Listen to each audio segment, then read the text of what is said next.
Hey, welcome everyone back to our podcast series, AXA Insights. Now, this month is especially exciting because it's the word that everybody is talking about, AI. But specifically in these podcasts, we're looking at AI and its role in education. I would like to begin by acknowledging the traditional owners from the lands and the waterways from where we are meeting today. I am working, living and learning on Whadjuk Noongar land here in Perth. I'd like to pay my respects to their elders, past and present, and for their continued guidance, their support, and their knowledge to the education of all Australia. Now, I am very excited today because many years ago I got to see this guy in real life. And this is Dr. Gary Steger. He has had a teaching career that began in 1982 in computer technology. So really at the very embryonic stages of how it got into our educational mainstream. His work was based around Piaget's theory of knowledge is a consequence of experience. Now, essentially, you learn by doing.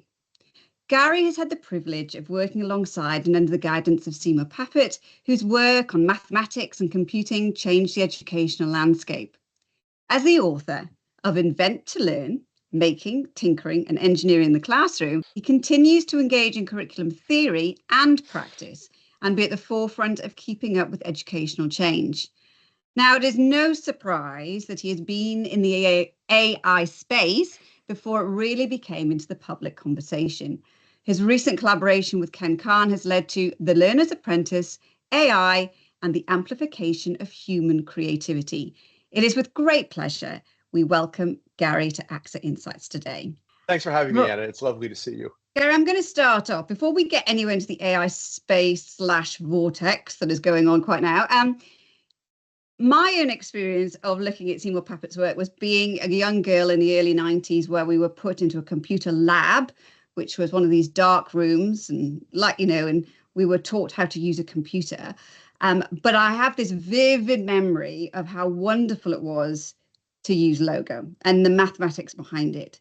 You've had that chance to work with Seymour. Can you give us a little bit of what it was like and what you learned from him? Well, I still use Logo, so that's the first thing you should know, and still play with it and think about things and solve problems with it, and with the lessons that I learned from it and from Papert. The first thing I'll say is that it's often people often think that I was a student of his. I was never actually a student of Seymour's. I got rejected several times, actually. Oh no! But I did have the privilege of working with him for several decades, and 2025 is a really special year for me because it marks the 35th anniversary of my first trip to Australia, and I realized a boyhood dream of visiting Australia when I got a paper accepted by the World Conference on Computers and Education. Which was in Sydney of July 1990, and that experience was made even richer and augmented by the fact that I was in a hotel room adjacent to Seymour's, and I met these wonderfully crazy Australian educators who were in the early stages of inventing one-to-one computing in schools, which was a manifestation of a number of Papert's ideas going back to the late 60s, specifically spelled out in his 1971 paper with Cynthia Solomon called 20 Things to Do with a Computer, where he talked about not only computers being cheap enough for every child to be having access to a computer, but they described robotics and making and learning by doing and computer programming and computer science for all.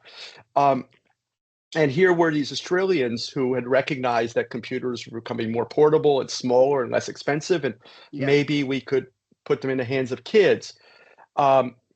So, I could talk about Seymour forever, and I've been spending a lot of my free time and resources archiving a lot of his work, which would otherwise be lost to history at the website that I maintain called dailypapert.com. But, the thing I think people should know is that Papert helped Piaget understand how children think mathematically. He's often credited as the father of educational computing and a pioneer in artificial intelligence.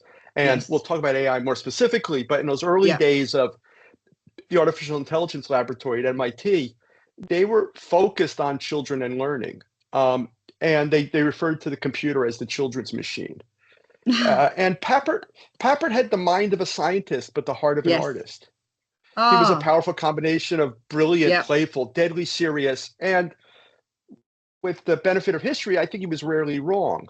No. And I Yeah. would say that his signature contribution isn't robotics or logo or Scratch or Mm, one-to-one computing or the maker movement, but to the idea that he introduced of constructionism, which was mm. we can argue about whether it's a theory or an opinion or a pedagogical style, Yeah. and I think as educators, we should preserve that which is timeless Mm, and abandon that which is old.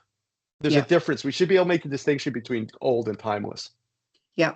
And that's kind of a lovely way, I think, from what when you're saying and talking about him, I get this kind of feeling of that intuition. Like it's not a multiple, you're not being told how to do something. When you're talking about that kind of the theory and stuff, it's just the idea that this is a natural way to do it. This comes from an intuition part, which I think we are losing so much in our profession because people are so hung up on the ways in which we teach, as opposed to going, we're a trained professional. How do we think best for our students? What engages them? How do they learn? And you've actually segued lovely into the next question, because as we've talked about, at a worldwide level, we are seeing these different pedagogical approaches being used against one another. And they often come at the expense of the learning of the child. We're seeing the commercialism of it. We're seeing endless off-the-shelf products that are claiming success, but it depends on what you view success to be, I guess. The success is often limited to as you mentioned before, the scores of standardized testing systems. And in the essence, we've really lost the learning of that child. It becomes kind of an education system where, as we look at that whole part, rather than at the very heart of it, the children who are learning. Now, the phrase knowledge is power is really being questioned now in the world of AI. In your work specifically, why is learning by doing so critical? Because because that's how learning occurs. Yeah. Um, and Simple as that. you know, yeah, I mean, who is saying that knowledge is power? I mean, it's a Yeah. slogan here in the U.S. of people who want to dismantle public education. Yes. Um, it's actually a brand name Yeah. of people who are stealing public treasure for private goods, Yes. for private purposes, Yeah. and it's the commercialism doesn't bother me that much because if something is good, people should have it and others should pay for it. Mm. But we should also recognize that the entire education market, um, is really infinitesimal. It's when I go to educational technology conferences and people point to the boat show and say, yeah, they're all just here to make a buck. I mean, it's like literally a buck. The Yeah. Scrub Daddy Sponge does annual revenue that's greater than Yeah. the entire educational technology industry. Um, I think it's more about power and control, and that Yes. people think they have an idea about what everyone should do, which is fundamentally lacking in empathy. Yes. And I think, to come back to Papert for a moment, it's when I hire a new teacher, in the instance that I've been in a position where, in the Mm. situations where I've been in a position to hire teachers, Mm. if I see on their CV worked at summer camp, that resume goes to the top of the pile. Yeah. Because that's someone who when told, I need you to stand at the ping pong table with 27-year-olds from Monday until Thursday until it stops raining, Yes. can figure out a way to be productive. Mm-hmm. And they do it for the right reason, and they like children and they're playful. And one of the greatest compliments Papert ever paid me was we worked together for 3+ years on the work that became the basis for my doctoral research, which was creating a multi-age, interdisciplinary, technology-rich, project-based alternative learning Yeah. environment inside a prison for teenagers, where the Yes. kids could work 5 hours a day on personally meaningful projects. And we had kids who hadn't been in school since 5th or 6th grade. And my Mm-hmm. middle-class upbringing, it never even occurred to me that there were kids who just dropped out of school at 10, Yes. just Yes. disappeared. And um, and they all had been labeled with a laundry list of learning pathologies, Mm. and we fought really hard to create a space with very few resources that, as Seymour explicitly said, the best private schools would be jealous of. Where again, we put the needs and the interests and the curiosity, the confidence and the creativity and the competence of the kids ahead of some arbitrary list of stuff. And we had kids who left us after 3 months and went to university. We had Yes. 3.5 years without a single discipline incident that required a kid to leave the classroom. Um, but one of the things we did was we really thought it was important to keep the kids together as much as possible, to not interrupt them. It's interesting because I remember having been to one of your lectures and you talked, and I don't know if you remember this, you talked about the project of the bee, I think it was, and about, Oh, yeah, sure. Yeah, the idea that you tell the kids that if they do all the right stuff and they've learned all the information about a bee, at the very end, they get to make a bee. And that kind of product of just going through the motions and then they get, and you know, the disengagement you get by the end, you get to the bee because you're over bees by that point. Or flipping it, making the bee at the start, igniting that flame for it to carry on. That was really powerful to me. I remember just going, yeah, that makes sense. Like, I know that's the way I can do it. And yes, that bee at the beginning is not going to be perfect, whatever model I've used, but it's inspired me to learn more about bees. So I'm in that space. Well, it has a lot of benefits. One is that, first of all, it flips the notion that everything is hierarchical and that you don't get your pudding unless you finish 12 years of asparagus. Yeah. But more importantly, you find out that some kids do know things about bees, and some kids have misconceptions about bees, and that some kids are more interested than others, and that this is an opportunity to teach better and to make those connections. And then when you sing songs about bees and write stories about bees and draw pictures about bees and read books about bees, the kids go back and they naturally make their bee better. Yeah. And their sense of beiness improves. I mean, the thing that I always say is that schools have an obligation to introduce children to things they don't yet know they love. Yes, 100%. And then hopefully to create the conditions under which they can become good at some of those things. Yeah. And I think I remember off the back of having these, like listening to what you said, I was then devising workshops and going out and delivering them. And one thing I used to always do was say, I don't know, it was a model or a Lego, and say to the groups, can you start to make this? And you've got 5 minutes. And they would go off. And then after 3 minutes, I'd tell them to stop.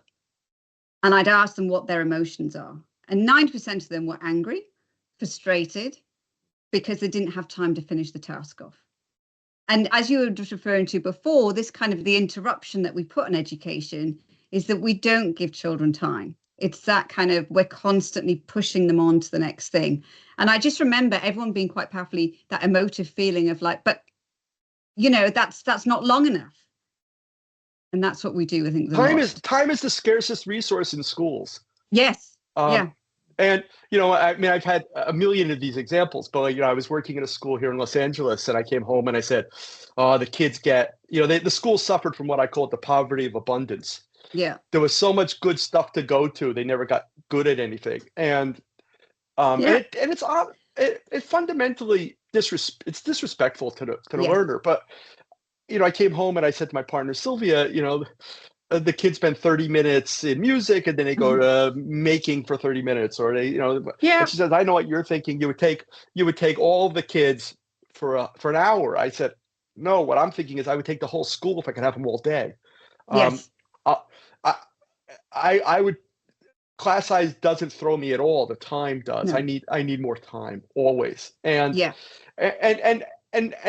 is another reason why we should take urgency seriously.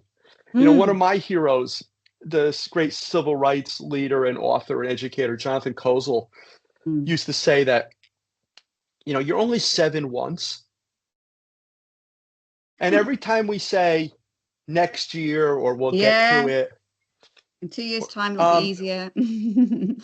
we forget that, that these kids are on a conveyor belt. Just sort of getting on to the next question, in the sense that we're in this AI space, and the conversation around AI, is quite negative, especially, the scaremongering that it's going to replace our jobs, the damage it can do to young people. I know my daughter actually went to debating yesterday, and the argument was about the use of AI as a personal companion.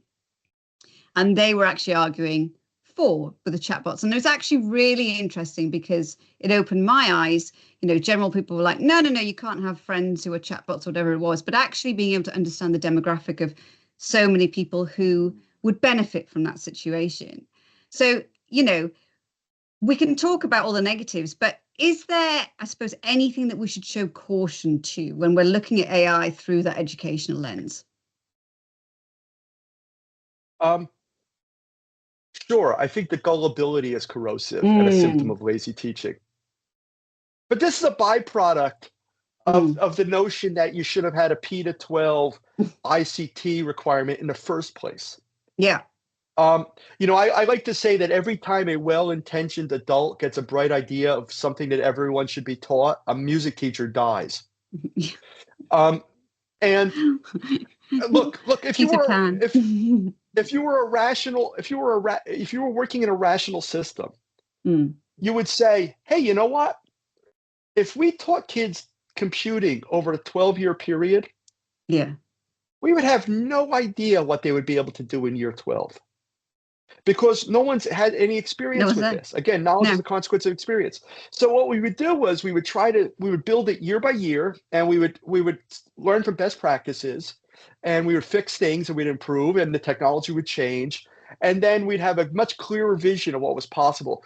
But that's not politically expedient. You have to say everyone must do something. And when you say everyone must do something, what you're left with typically is 100 vocabulary words divided by 12. Spread out across a scope and sequence, so that no one is having a high quality experience, or very few people are. And I was on this rant for a while, saying, since it's Women's History Month, I'll get the plug in. I was saying, how can we have a P to 12 computing curriculum when we have no idea what kids are capable of? And my friend, the great unsung hero and mother of educational computing, Cynthia Solomon, who was with Seymour at the beginning, and it was one of the 3 people who created Logo.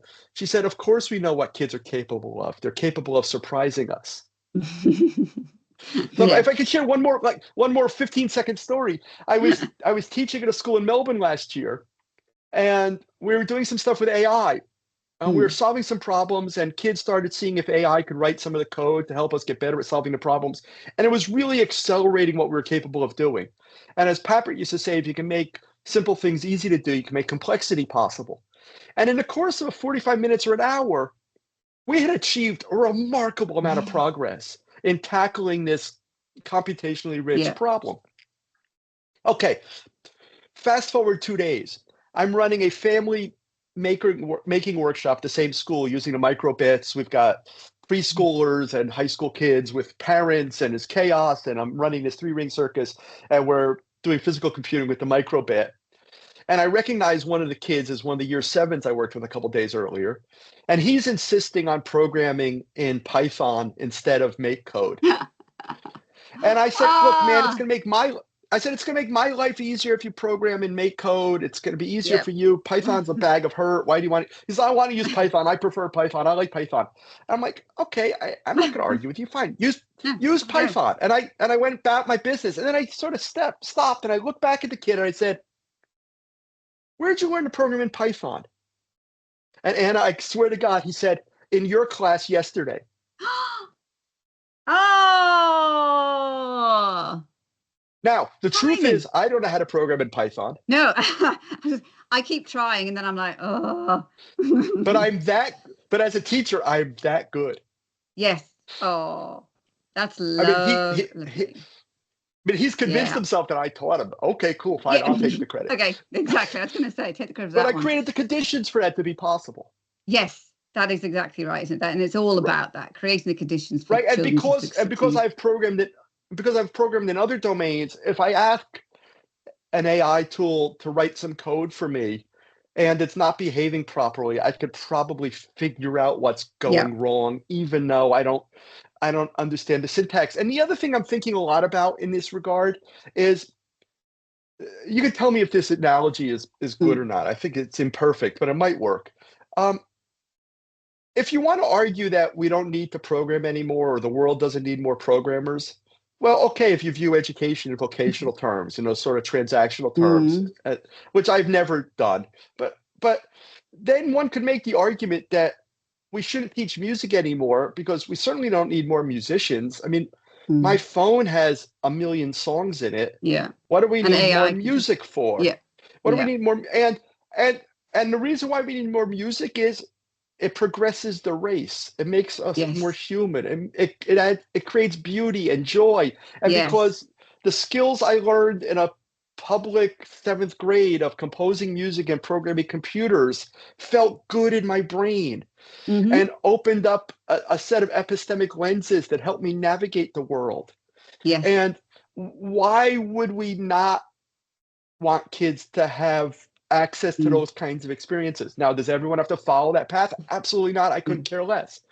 Yeah. But these proclamations that not everyone needs to normally means, well, my kid will get to, but other people's children won't. Yeah. I think that's a really good point to raise, that crossover of skills and seeing that as a holistic view. I remember my own experience was I went to university determined never to do science. I came from a science family, never wanted to do it. And ended up enjoying linguistics elements. And I went into linguistics having, I didn't know another language, but I enjoyed it. And when I reflected back when I was teaching coding and programming, I realized that what I really loved was the problem solving. So if I was given a piece of language in a Swahili, or I was given a piece of language in Norwegian, my ability to try and find parts of the speech and work it out and change, that was what actually I loved. So when I was said, oh, you could teach coding, it was like, oh, it's a no-brainer. Like, it's simpler. Like, I know what I'm doing, but it wasn't, what people would perceive as a linguistic element was what I saw my skill set moving over. So yeah, I think what you're saying is very right there. We need to have that whole kind of broader vision on what things will look like. But just thinking, I've just, and just hang on, just hang on, sorry, for 1 second. yeah. And back into the empathy piece again, because one could look at the joy that I derive from programming and from music, and then generalize in ways that would be wrong. Like, I Yes. hate games, and I don't like Yeah. puzzles. Right? So when you hear people say, "Oh, well, the kids love games," really? I did. Which kids? Yeah. Or right? So I mean, this is the stuff that you learn from the great educators of Reggio Emilia and Yeah. people who are sensitive to the interests of listening to children. Yes. You find that this stuff is a lot messier Yeah. than one thinks. Yeah. That there are certain connections, but not necessarily clear pathways. And the idea that, well, I'm going to determine based on some data set which way kids go or something, is always going to be survey that we've done. Yeah. problematic. Yeah, definitely. And I too, I hate games. I'm not very good at them, probably because I'm so frustrated or I'm too competitive. But just thinking, I'm looking behind you and I can see the new book. You've got Ken Kahn's work, and I know you've been very much part of it. And what I glimpsed was some elements that I thought really hit the nail on the head, especially in terms of the AI, because looking also at Bloom's taxonomy, I think I always try to use that as a lot of my basis of capability of children. But the idea that there's the make, there's the create, there's the design, but also the really key word being enhance in relation to learning with the students in the AI space. But it was then that I thought, you know what, this is exciting. Like, there's going to be this potential of tangibility with what's going on, and also the inclusive nature that we can now offer to so many children. How do you see, I mean, you probably sort of talked about it already, but how do you see the growth of AI for education? Well, I mentioned that most of the seminal work in AI came out of the MIT AI lab of the 60s and 70s, which was rooted in Piaget and understanding how children think. Because if you understand how children think, you could teach machines to think, maybe. And if you could teach machines to think, you might understand how children think. And if kids can teach machines to think, then they would understand their own thinking better. And there's this sort of reciprocity. One of the things that I'm told Seymour Papert said, I never heard him say it directly, but it's completely in character, and I love it, is that everyone needs a prosthetic. Yeah. And, no one's accusing me of cheating for wearing these eyeglasses. Right? That where there's a million and one ways in which we use technology every day to get on a about our lives and to be more human. Mm. So to the extent that this software, and we need to remember, it's just software. To Yes. the extent that to the extent that this software can help us get on with our lives, we should use it in constructive ways. Now, the Ken Kahn's book, The Learner's Apprentice, is published by our publishing company, Constructing Modern Knowledge Press, which, when we wrote Invent to Learn, educators started coming to us and saying, hey, I've got a story to tell and great things that I'm doing in my classroom and no one's interested. And so we started a publishing company and we've published 20 or so books, giving voice to creative constructionist educators from around the world. And both my partner, Sylvia Martinez, and I have known Ken for a long time. Ken was a member of the AI lab at MIT in 1973. And I met him much later at Euro Logo and Constructionism conferences and logo conferences in the 90s.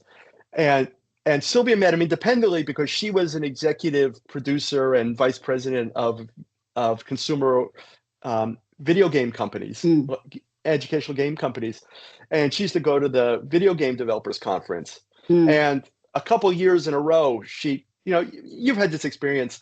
You're looking at the banality of a conference program, and then you see something that just doesn't belong, and you say, I'm going to go to that. And she went to this, and she came home one year and she said, do you know this guy, Ken Kahn? He's absolutely out of his mind. He's been working on this Moby Dick of a project for 30 years called Toon Talk, which is a programming language for children that's using cartoon birds on power lines. And we just sort of admired how smart he was and the fact that he had somehow managed to earn a living while dedicating his life to this ridiculous project that was never going to see the light of day. And like I approach this stuff. Okay, people start talking about ChatGPT. Okay, if it sounds like it has some potential merit, I'm gonna see what it can do.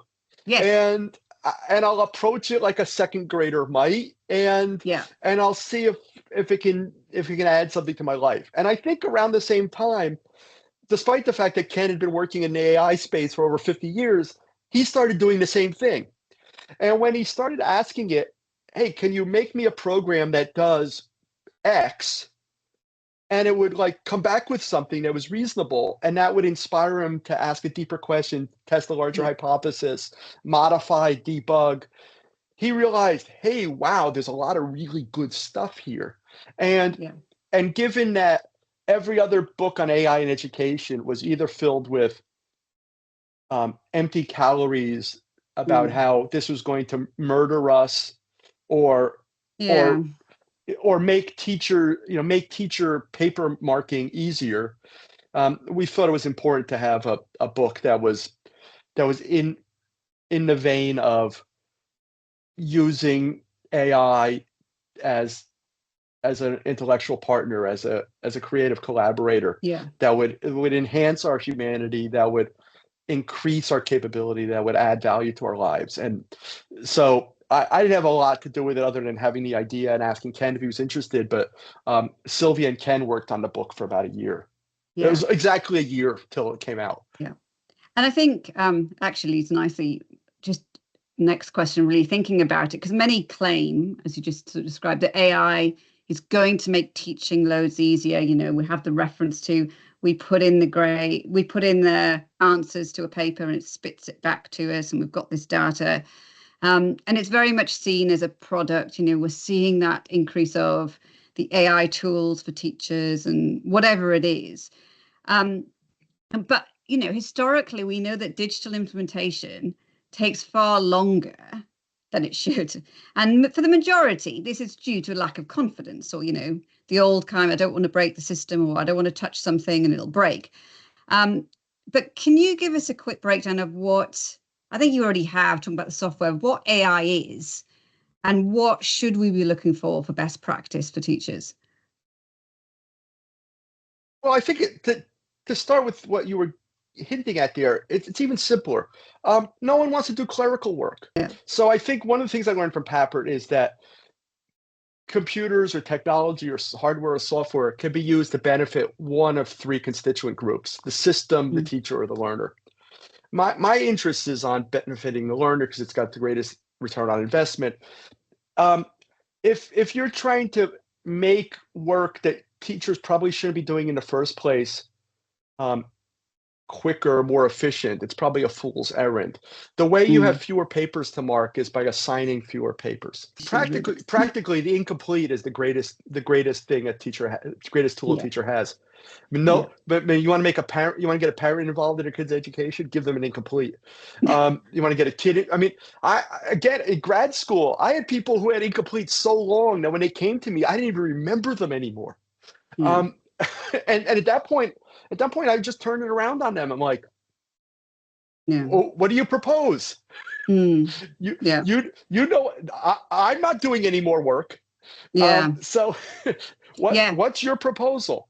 And that And has to be an you know, intrinsic that, that's got to come with it. You have to push yourself into that space of learning all the time. And that's one of the greatest things we can give children is the ability to self-learn, to pursue well, learning. there's this kid I mentor. He's 17. Long story, but his mother was a kind of distant colleague. I found out he was interested in playing the drums. I started taking him to Mhm. concerts. I've introduced him to a lot of musicians, got him into some summer programs. He's getting ready to go to university. I helped him with his audition tape, etc.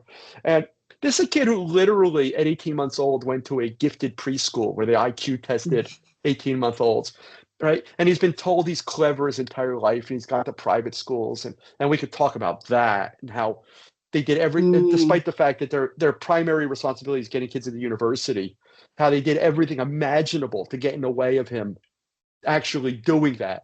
But be that as it may, his he's on fire. The kid has learned so much. I Yeah. helped get him a drum teacher. He's nicer to be around. He's more focused at school. His Yeah. parents like him better. He's doing his chores. He's learned just exponentially Yeah. exponential sums of things. He's learned how to do something really hard.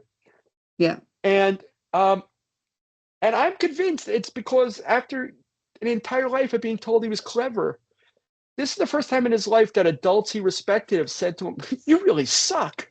Yeah. And And and and yeah. and if you don't like that version of it, the more theoretical academic version of it is he knows what it means to be good at something, and he Yes. knows where he stands in relation to that goal, Yeah. because he's not just an Australian Idol or voice contestant Yeah. who thinks he's an artist. He's Mm. seen real ones up close, and he knows how much work still needs to be done. Yeah. Now I'm going to go to final question, Gary, because I do think this is Please. important. Who was your favorite teacher and why? And I know no one can do this because everyone says, well, I've got about 4 and I'll narrow it down to 2. And do you have Okay. one? So the preamble to the answer is Stumped you. This is great. no, you haven't stumped me. I'm gonna give you exactly one, because I'm gonna be compliant, because anyone who Okay. knows me or my work knows that Bring I'm the all rules. about compliance. Yes. Oh, yeah. Demonstrated today. I had pretty miserable primary and secondary school experiences. Yeah. Right. And I mean, the kind of stuff that sitcoms and movies and government inquiries are based Mm. on.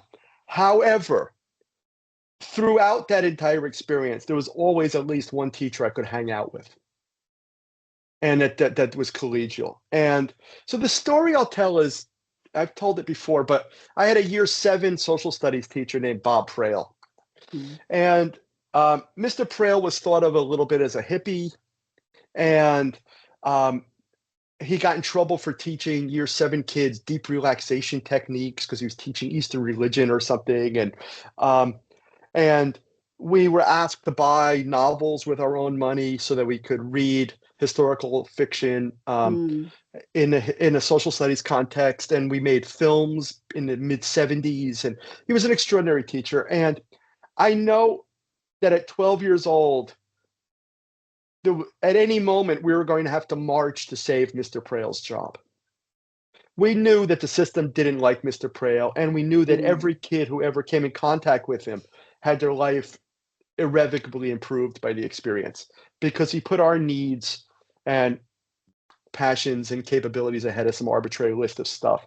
So we never used a textbook in his class, and we read Uncle Tom's Cabin, and other classes read Upton Sinclair's The Jungle, and there were subtle ways that we knew that the system hated Mr. Prail. Like every time the bell rang, he had to gather all his belongings and move to another classroom. Yeah. That for the close to 40 years of his career, he never had his own classroom when everyone else did. Yeah. And he loved the kids, and he showed up, and he suffered the indignities every day. And a year or two before he finally retired, he said, I said, how long you got? He said, I'll do another 10, 20 years. I love this. And then he called me and he said he was retiring. And I flew across country to surprise him. And I walked into his classroom in New Jersey. I live in Los Angeles, West Coast to East Coast. And he introduced me to the kids, and they were all involved in some elaborate project, and they were making large paper cartoon characters that were involved in his historical fiction that they were going to then bring to the primary school, and they were going to share these stories with the primary school kids and talk about government or the Constitution or U.S. history or something. I never understood what was exactly going on, but they were all really engaged in something very complex. And he interrupted, and I love projects, and they were obviously engaged in some projects, and he said to the kids, hey, I'm terribly sorry to interrupt you. And they all perked up to listen to him because they respected him. And he said, but I've got a problem, this dilemma that I have to resolve. And they kind of leaned in. And he said, I know we're working on this fabulous project, and we're having these great discussions about history, and we're getting prepared to go to the primary school and share our work. And you all bought a copy of Elie Wiesel's novel about the Holocaust Night, and you've been reading that aside from the curriculum. And we've been having these really mature conversations about that book, and I'm really proud of you and the conversations that we've been having. And the kids are all still listening to him. And he said, the problem I have is the district wants me to finish the chapter by the end of the week. I have to finish chapter 7 by Friday. And he says, so this is what I've decided to do. I'm going to give you an enhanced study guide for chapter 7. And one of the little girls in the class raised her hand and innocently asked, Mr. Prail, what's an enhanced study guide? And he said, well, if you remember in chapter 6, I gave you a study guide which included all the questions that were going to be on the test. In the enhanced study guide, you'll have all the questions and all of the answers. Oh. And there wasn't a single reaction from the kids. They went back to work. Yeah. And I sort of tear up thinking about that. And I can't help but believe that 20, 30, 40 years from now, some of those kids are going to find themselves in a pickle and remember that they had a teacher who put them ahead of some bullshit. You've summed up that example, such a beautiful thing of relationships. And we've talked a lot about AI and computing, and, you are really the forefront of all of that. But the value that you hold in a relationship with a child is really the heart of education, isn't it? And that we can get worried about what the future is going to look like, but intrinsically, as educators, we want that connection. And it's lifelong, isn't it? That person has stayed with you forever. Right. You can pretend that teaching is one to many, but it's fundamentally personal. You're only teaching one person at a time. Exactly. I knew this was going to be a good one, Gary, because I've watched you from afar, and I knew that there was going to be elements which took us off in different directions. But it's just been such a pleasure to have you here today. And I know we're very lucky that you still keep coming back to Australia and seeing us and imparting your wisdom. I was going to say to our listeners today that we will be sharing Gary's upcoming tour dates, and also you can buy some of his books and also Ken Kahn's, and through his publishing arm we will also be showcasing that in our social media over the next few weeks. But I would just say thank you so much, Gary, for being here today, and I do hope our listeners will tune in next for our next AXA Insights.